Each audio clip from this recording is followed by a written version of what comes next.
Shalom Bapak Ibu semua yang dikasihi oleh Tuhan Yesus. Hari ini Senin 14 Juli 2025. Puji Tuhan, kita masih dapat berjumpa kembali. Dan renungan kita hari ini berjudul Pendeta Jalanan. Firman Tuhan kami ambil dari kitab Ibrani 13 ayat 1 dan 2. Demikian bunyi firman Tuhan. Peliharalah kasih persaudaraan. Jangan kamu lupa memberi tumpangan kepada orang, sebab dengan berbuat demikian, beberapa orang dengan tidak diketahuinya telah menjamu malaikat-malaikat. Malaikat tak bersayap itu bernama Agus Sutikno. Rambut gondrong, tato, celana ketat, sepatu boot, dan motor chopper custom melekat pada diri Agus Sutikno. Meskipun penampilannya nyentrik, namun dedikasi Agus Sutikno untuk anak-anak jalanan tidak main-main. Agus Sutikno mengangkat anak-anak jalanan dari keterpurukan dan menyekolahkan ratusan anak jalanan. Dedikasi itu telah dijalaninya selama 18 tahun. Agus Sutikno juga mendirikan Yayasan Hati Bagi Bangsa. Yayasan ini terletak di Jalan Manggis 2, Lamper Lor, Semarang Selatan.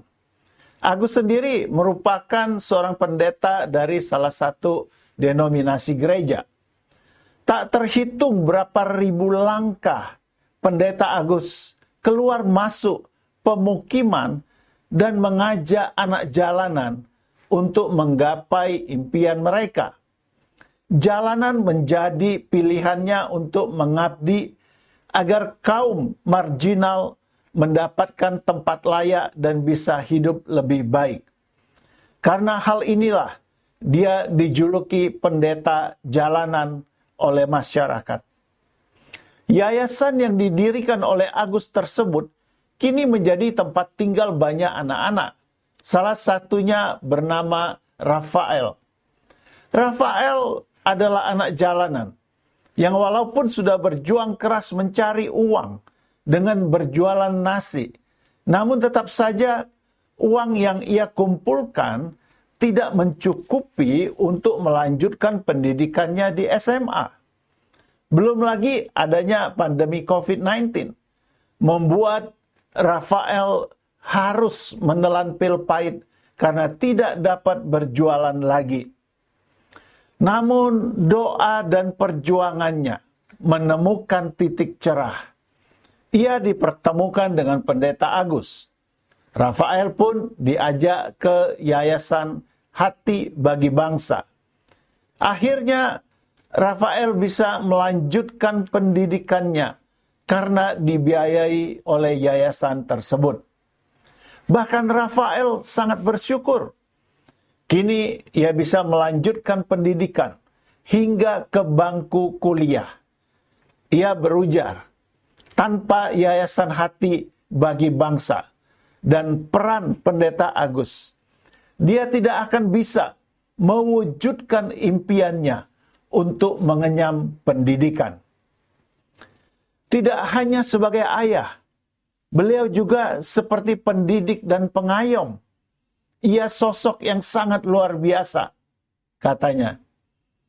Tak hanya anak jalanan yang putus sekolah, yayasan tersebut juga membantu para pekerja seks, pecandu narkoba, anak-anak, dan lansia terlantar. Paling tidak hingga kini, Pendeta Agus telah menyekolahkan 200 anak jalanan. Satu kata yang terlintas dalam benak saya ketika membaca pelayanan di atas adalah kata hospitalitas.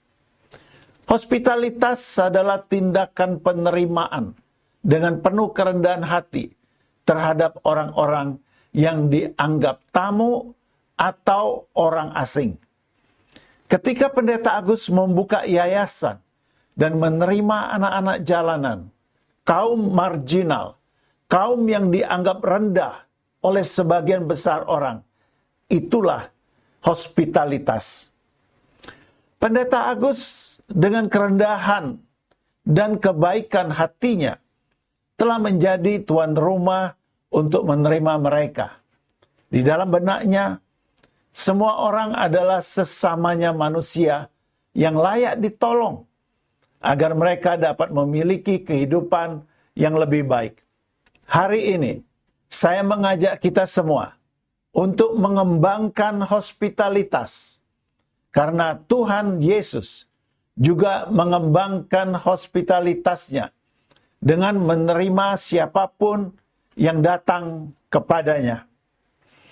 Kata-kata bijak hari ini, dengan mengembangkan hospitalitas, maka kita sudah meneladani Tuhan Yesus.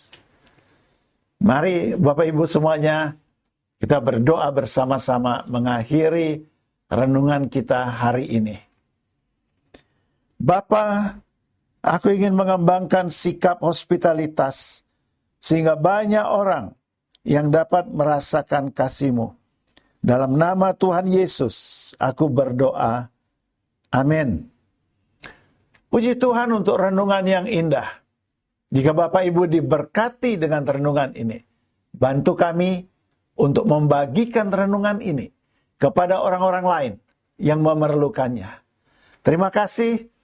Tuhan Yesus memberkati Bapak Ibu sekalian. Haleluya. Amin.